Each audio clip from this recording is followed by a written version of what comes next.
বিসমিল্লাহির রহমানির রহিম। হে সমস্ত জগতবাসী, আজ আমি মোহাম্মদ শামীম আলী আপনাদের সামনে যে আলোচনাটি নিয়ে হাজির হলাম, সেই আলোচনাটি অবশ্যই খেয়াল করে শুনবেন।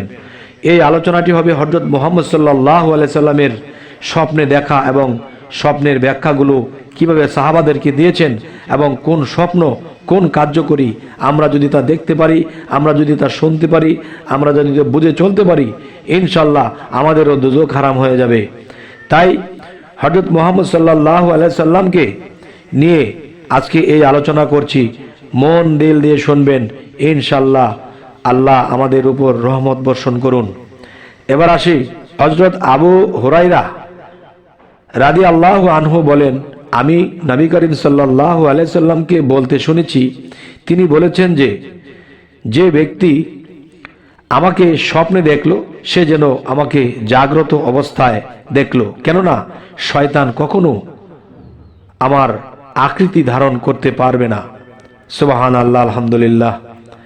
এবার আসি, হযরত আনাস ইবনে মালিক রাদিয়াল্লাহু বলেন, নবী করিম সাল্লাল্লাহু আলাইহি সাল্লাম বলেছেন, যে ব্যক্তি আমাকে স্বপ্নে দেখবে সে কখনো জাহান্নামে যাবে না।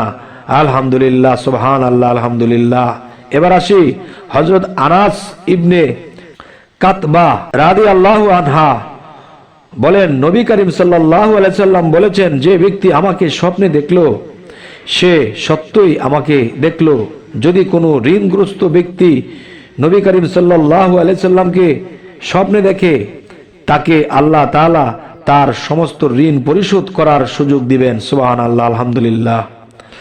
এবার আসি, যদি কোনো রুগ্ন ব্যক্তি নবী করিম সাল্লাল্লাহু আলাইহি সাল্লামকে স্বপ্নে দেখে, তবে আল্লাহ তাআলা তাকে আরোগ্য দান করেন। যদি কেউ যুদ্ধ অবস্থায় নবী করিম সাল্লাল্লাহু আলাইহি সাল্লামকে স্বপ্নে দেখে বা চোখে ভেসে ওঠে, তবে আল্লাহ তাআলা তাকে সে যুদ্ধে জয়ী লাভ করে দিবেন। সুবহানাল্লাহ, আলহামদুলিল্লাহ।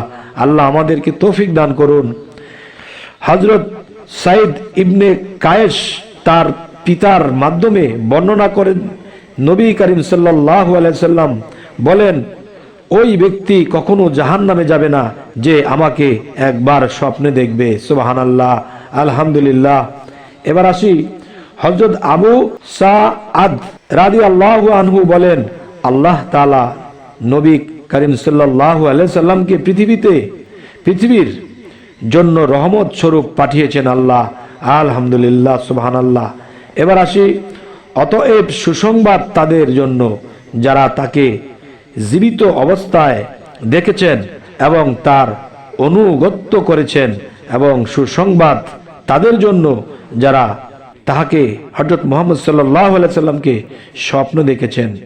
এবার আসি, এখনো হজ করেনি এমন ব্যক্তি যদি নবী করিম সাল্লাল্লাহু আলাইহি সাল্লামকে স্বপ্নে দেখে, তবে সে পবিত্র বাইতুল্লাহ শরীফের হজ করার তৌফিক পাবে। আলহামদুলিল্লাহ। এবার আসি, দুর্ভিক্ষ কবলিত বা অনাবাদী এলাকায় যদি নবী করিম সাল্লাল্লাহু আলাইহি সাল্লামকে কেউ স্বপ্নে দেখে, তাহলে কি হবে? তবে উহা আবাদি ও শস্য শ্যামলায় পরিণত হবে। আলহামদুলিল্লাহ। এবার আসি, যেখানে অত্যাচার অনাচার ছড়িয়ে পড়েছে, সেখানে যদি নবী করিম সাল্লাল্লাহু আলাইহি সাল্লামকে কেউ স্বপ্ন দেখে, স্বাভাবিক অবস্থায় স্বপ্নে দেখা যায়, তবে জুলুম অত্যাচার ন্যায্য ইনসাফে পরিণত হবে। তার যদি ভীতিপূর্ণ এলাকায় দেখা যায়, তবে তা শান্তি ও নিরাপত্তায় পরিণত হবে। এবার আসি, যদি কেউ নবী করিম সাল্লাল্লাহু আলাইহি সাল্লামকে প্রথমত অতঃপর রোগমুক্ত বা সুস্থ দেখে, তবে এ এলাকার লোকেরা ধর্মীয় বিষয়ে ফিতনা ফেসাদের পর সংশোধন হয়ে যাবে। এবার আসি, কেউ যদি নবী করিম সাল্লাল্লাহু আলাইহি সাল্লামকে সওয়ার অবস্থায় স্বপ্নে দেখে, তবে সে সওয়াব অবস্থায় নবী করিম সাল্লাল্লাহু আলাইহি সাল্লামকে এর রওজা মোবারক জিয়ারত করার তৌফিক হবে। এবার আসি, কেউ যদি নবী করিম সাল্লাল্লাহু আলাইহি সাল্লামকে হাঁটা অবস্থায় স্বপ্নে দেখে, তবে হাঁটা অবস্থায় নবী করিম সাল্লাল্লাহু আলাইহি সাল্লাম এর রওজা জিয়ারত করিবার নসিব হবে। এবার আসি, কেউ যদি নবী করিম সাল্লাল্লাহু আলাইহি সাল্লামকে দুর্বল ও ক্ষীণকায় এবং রং বিবর্ণ অঙ্গ হানিকর অবস্থায় কোথাও স্বপ্নে দেখা যায়, তবে সে এলাকায় বিদআতের প্রভাব এবং দ্বীন ও রাসূলের সুন্নতের দুর্বলতার প্রতি ইঙ্গিত করে। এবার আসি, কেউ যদি ভালোবাসার আবেগে গোপনে নবী করিম সাল্লাল্লাহু আলাইহি সাল্লাম এর রক্ত পান করতে দেখে, তবে সে জিহাদে শহীদ হবে। তার যদি প্রকাশ্যে রক্ত পান করতে দেখে, তবে তা তার মুনাফিকির লক্ষণ হিসেবে গণ্য হবে এবং নবী পরিবারের রক্তে তার হাত রঞ্জিত করতে এবং তাদেরকে হত্যা বা শহীদ করতে সাহায্য করবে।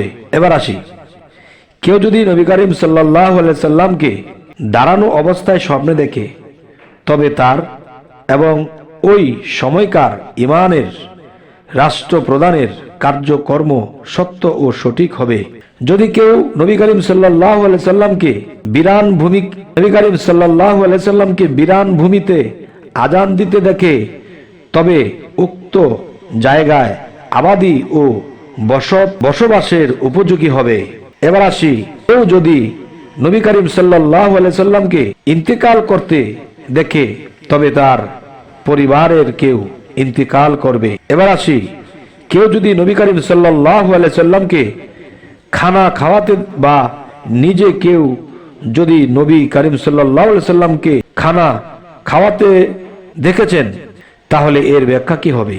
এর ব্যাখ্যা হবে, তবে তা যদি নবী করিম সাল্লাল্লাহু আলাইহি সাল্লাম এর পক্ষ হতে তাকে তার সম্পদের যাকাত আদায়ের নির্দেশ দেয়া হচ্ছে। কেউ যদি নবী করিম সাল্লাল্লাহু আলাইহি সাল্লামকে এর রওজা শরীফ জিয়ারত করতে দেখে, তবে সে প্রচুর সম্পদ লাভ করবে। এবার আসি, কেউ যদি স্বপ্নে নিজেকে নবীর সন্তান হিসেবে দেখে, অথচ সে নবীর বংশের লোক নয়, তবে ইহা তার ইমানের মজবুতি প্রতি ইঙ্গিত করবে। এবার আসি, কেউ যদি স্বপ্নে নিজেকে নবী এর পিতা হিসেবে দেখে, তবে তা তার ইমান, বিশ্বাস এবং দ্বীন ধর্মের দুর্বলতার প্রতি ইঙ্গিত বহন করে। কেউ যদি কোনো স্থানে নবী করিম সাল্লাল্লাহু আলাইহি সাল্লাম এর জানাজা দেখে, তবে সেখানে কোনো বালা মুসিবত দেখা দিবে। এবার আসি, কেউ যদি কবর দেয়া পর্যন্ত নবী করিম সাল্লাল্লাহু আলাইহি সাল্লাম এর জানাজার অনুসরণ করতে দেখে, তবে সে বিদআতের দিকে আকৃষ্ট হবে। এবার আসি, কোনো ব্যক্তি বিশেষে নবী করিম সাল্লাল্লাহু আলাইহি সাল্লামকে স্বপ্নে দেখার ফলাফল শুধু তার মধ্যেই সীমাবদ্ধ থাকে না, বরং মুসলিম উম্মাহ বা দলকেও তা শামিল করে দেয়। হে সমস্ত জগৎবাসী, আজকের যে আলোচনাটি আপনাদের সামনে করা হলো, যে নবী করিম সাল্লাল্লাহু আলাইহি সাল্লামকে যদি স্বপ্নে দেখা হয়, তাহলে সমস্ত দোজখই আপনার জন্য হারাম হয়ে যাবে। তবে এরপর থেকে নিজের ইচ্ছায় বা অনিচ্ছায় কোনো পাপ কাজে ধাবিত করা যাবে না। তবে হে সমস্ত জগৎবাসী, আমাদের চ্যানেলটিকে অবশ্যই সাবস্ক্রাইব করে নেবেন, পরবর্তীতে যেন আপনাদের সামনে ভালো আলোচনা নিয়ে আসতে পারি। সকলেই ভালো থাকবেন। আল্লাহ হাফিজ।